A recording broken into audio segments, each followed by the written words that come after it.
بسم اللہ الرحمن الرحیم۔ میں محمد عبداللہ، آپ دیکھ رہے ہیں تاریخ و ادب۔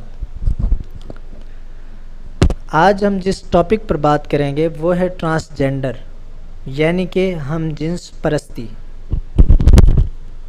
دوستو، سب سے پہلے تو ہم اس کا جائزہ لیں گے کہ اس کو لانے والا کون، اس کے فوائد اور نقصانات کیا ہیں، یہ کن ممالک پر پہلے اپلائی ہو چکا ہے اور وہاں کا رزلٹ اور نتائج کیا ہے۔ دوستو، اس کے پیچھے سب سے پہلی جو ریاست ہے جس نے اس کو سپورٹ کیا، امریکہ ہے، اور امریکہ نے پاکستان اور دیگر ممالک میں اپلائی کرنے سے پہلے سن 2015 میں زمبابوے پر بھی یہ اپلائی کیا، مگر چونکہ زمبابوے کے صدر ایک عیسائی تھے اور مذہباً سخت آدمی تھے،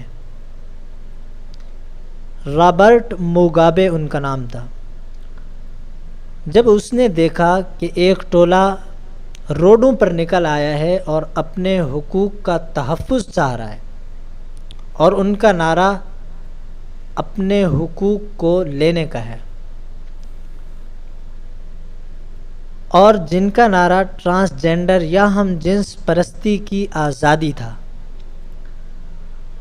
رابرٹ موگابے نے اس پورے ٹولے کو گرفتار کیا اور انہیں جیل ڈال دیا۔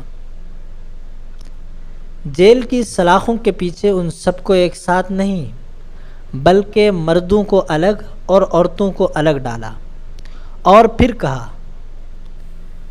مجھے کسی بھی صورت میں اپنے ملک کے لیے آبادی چاہیے، اور تم آبادی پیدا کر کے دکھاؤ، یعنی بچے پیدا کرو۔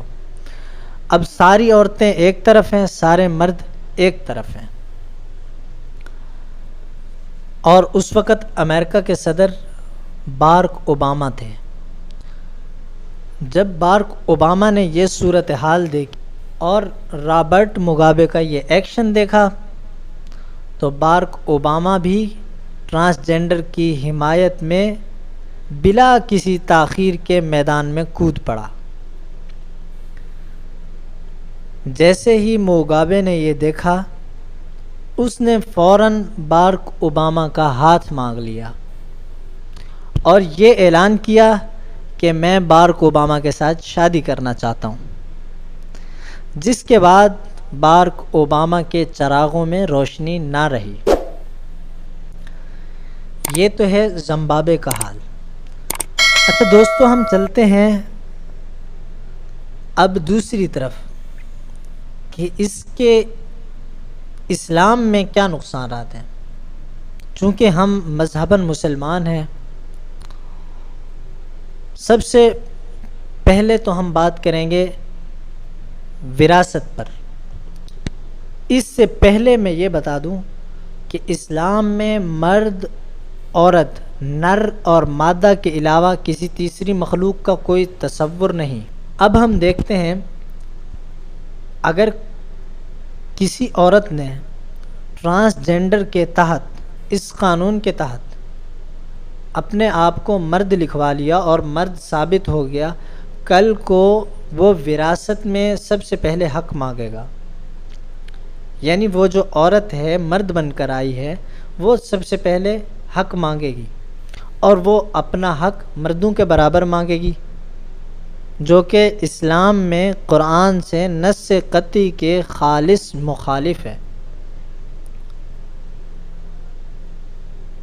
اس کے علاوہ وہ مسجد میں بھی مردوں کے ساتھ ہی پھر کھڑی ہوگی، کیونکہ اس نے تو خود کو مرد ثابت کیا ہے نا، نادرہ میں اپنے آپ کو مرد لکھوایا ہوا ہے، اور آپ اس کو منع بھی نہیں کر سکتے، آپ اس کو تنبیہ بھی نہیں کر سکتے۔ اسی طرح جو عورتوں کے باتھ رومز ہیں، فیمیلز کے، تو ان باتھ روم میں بھی یہ عورت اور مرد ایک دوسرے کے باتھ روم میں جا سکیں گے۔ اگر مرد نے اپنی جنس تبدیل کروائی اور خود کو عورت بنایا ہوا ہے تو وہ عورتوں کے باتھ رومز میں بھی جائے گا اور سوئمنگ پولز میں بھی جائے گا۔ اسی طرح ریسٹورنٹ میں جو فیملی رومز ہیں وہ تو مذاق بن کر رہ جائیں گے۔ اس کے نقصانات سب سے زیادہ عورتوں کو ہوں گے۔ اداروں میں فیمیل اسٹاف میں بھی مرد آ جائیں گے، انہوں نے اپنے آپ کو فیمیل لکھوایا ہوگا، اور مردوں کی بنسبت عورتوں کی سیٹیں تقریباً کم ہوتی ہیں ہر ادارے میں۔ اس کا سب سے زیادہ نقصان خواتین کے حقوق کی پامالی ہی ہے۔ اسمبلیوں میں، قومی صوبائی اسمبلیوں میں مخصوص نشستوں پر یہ مرد جنہوں نے خود کو عورت لکھوایا ہوا ہے یہ آ جائیں گے، اور آپ اس کو عدالت میں بھی چیلنج نہیں کر سکتے، کیونکہ وہ تو قانون کے تحت، آپ کے قانون کے تحت وہ تو عورت ہی ہے، اور اپنی جگہ پر آئیے، اپنی مخصوص نشست پر آئیے، کسی اور عورت کا حق تو نہیں مارا، حالانکہ وہ دراصل مرد ہے، عورت نہیں ہے۔ اور کرکٹ کے جو شوقین مرد ہیں، کیونکہ مرد کی طاقت بنسبت عورت کے زیادہ ہوتی ہے، اور مرد جلد قابل قبول ہو سکتا ہے، اور عورتوں کی ٹیم میں وہ شامل ہو سکتا ہے۔ سرکاری، نیم سرکاری، پرائیویٹ سیکٹرز میں اور ان جگہوں پر نوکریوں کا سب سے بڑا مسئلہ ہے۔ یہاں پر جو عورتوں کی نشستیں ہیں وہ کم نشستیں ہیں، اور ان نشستوں میں مرد بآسانی آ سکیں گے۔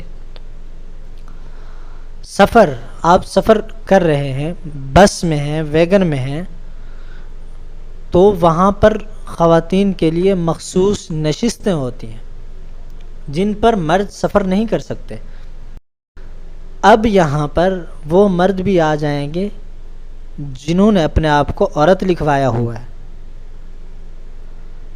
اس سب کے بعد مذہبی اور مشرقی کلچر تو ختم ہوگا ہی ہوگا، مگر چوری، ڈاکہ زنی، ریپ کا ایک نیا سلسلہ شروع ہو جائے گا، جس کے بعد شاید ایک ایسا طوفان بپا ہو، ایسی تباہی ہے جس کو کوئی بھی نہ روک سکے۔